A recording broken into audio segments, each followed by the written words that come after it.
जो छल, पाप, दिखावा और दूसरों को गिराने में लगे हैं। वो ऐशो आराम में जी रहे हैं, धन से भरे हुए हैं और सफलता के शिखर पर बैठे हैं। तो क्या महादेव को फर्क नहीं पड़ता? क्या उन्हें अच्छा बुरा दिखाई नहीं देता?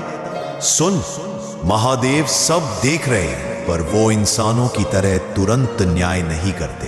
वो पूर्ण न्याय करते हैं। जो तू झेल रहा है वो तेरी कमजोरी का प्रमाण नहीं, बल्कि महादेव की तेरे भीतर की शक्ति को जगाने की प्रक्रिया है। जिसे महादेव बनाते हैं उसे पहले तोड़ते हैं, तपाते हैं और खुद से मिला देते हैं। और जो लोग आज पाप करके सुख पा रहे हैं, समझ ले, वो सुख नहीं, वो सिर्फ एक आखिरी मोह की डोर है, जिसके बाद पतन निश्चित है। धन मिल जाना तरक्की नहीं, धन में संयम रखना असली तपस्या है। महादेव अपने भक्त